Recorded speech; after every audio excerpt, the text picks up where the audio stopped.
We have many great things coming out this year when it comes to films, TV shows, video games, so much stuff to look forward to. But let's talk about video games, specifically most anticipated video games. And that's what I'm going to talk to you about now, my top 5 most anticipated video games of 2015. So let's begin. Number 5 on the list is Homeworld Remastered. Now the Homeworld Remastered edition has Homeworld 1 and 2. And let me tell you, I am counting down the days for this game because I'm a big fan of the original Homeworld series. But I was never able to complete it. Not because I didn't want to, but because they were, well, hard. Extremely hard. And the story gripped you so much, but I was never able to finish it. Which is a great shame. I always meant to, but I never got around to it. So, with the remastered edition coming out, hopefully this will give me a chance to finally complete the story of Homeworld 1 and 2. I'm disappointed that Homeworld Cataclysm isn't coming out on the remastered edition, because I think in a lot of ways Cataclysm was the best game out of the bunch. But, hey, I'm very happy with Homeworld 1 and 2 being remastered. Right, that's number 5. Number 4 is War for the Overworld. I was a big fan of Dungeon Keeper, and like many fans, I was so disappointed that Dungeon Keeper 3 never came to be. So, when I heard about War for the Overworld, which is basically Dungeon Keeper 3, it's like the spiritual successor to it, I was overjoyed, and I am praying it's what we hope to be.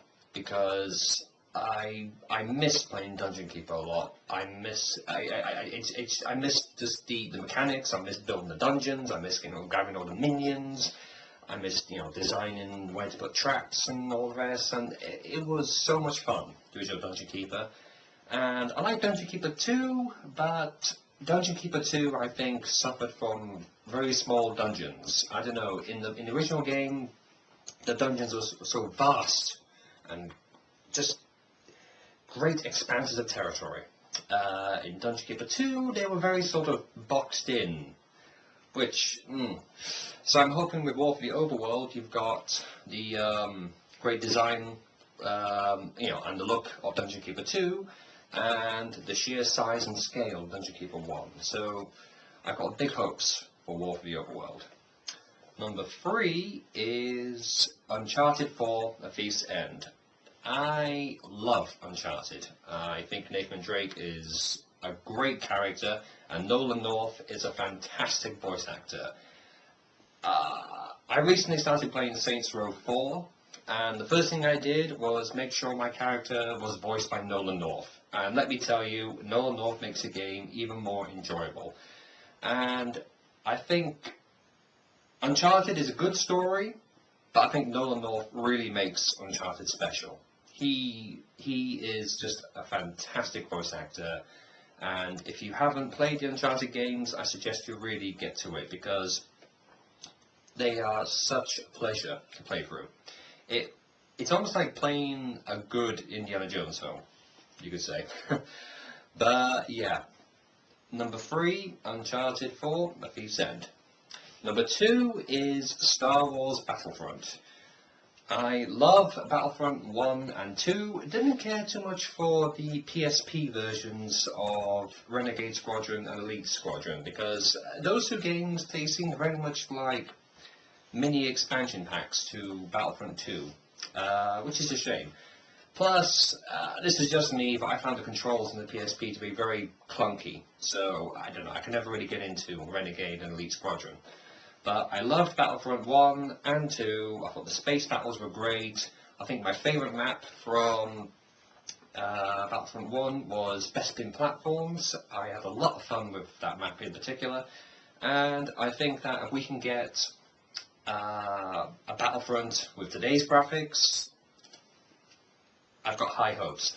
I'm just praying that they don't screw it up, because we haven't really seen anything about the new Battlefront yet. So hopefully they'll do it right. I'm praying they'll do it right. Okay. Number 1 on the list is going to come to no surprise to anyone who knows me, Halo 5 Guardians. of course that's going to be number one on the list. I mean, come on. Come on. I love Halo. You all know I love Halo, and the first teaser trailer we got for Halo 5 Guardians I thought was amazing. I'm looking forward to the story very much. The only thing I'm worried about with Halo 5 Guardians is, from what I saw of the beta, it seems to be slowly becoming like Call of Duty. What I mean by this is that when you play multiplayer and it seems like the guns can kill you in about 2 seconds, and that's kind of like what Call of Duty multiplayer is like. Though you walk around the corner and you're dead. When all the other Halo games, you had a chance of turning the battle around and perhaps getting a kill off before you die. So hopefully it's not going to turn into a Call of Duty multiplayer, but we haven't really seen too much from the beta. As far as I know, I might be wrong about this, but as far as I know, we never saw a map with vehicles, and that was a little bit disappointing. So I've got great hopes for Halo 5 Guardians. For me, with Halo, it was always a story. I love the story of Halo. The multiplayer is more of a bonus for me. And hey, even if the multiplayer for Halo 5 Guardians is a bit like Call of Duty, it's a minor inconvenience. I'm still going to enjoy it just as much as I enjoyed the previous Halo game multiplayers. So that's my top 5 for 2015. Let me know what your top 5 video games are for this year. Leave a comment below, and yeah, thank you very much for watching. I'll see you next time.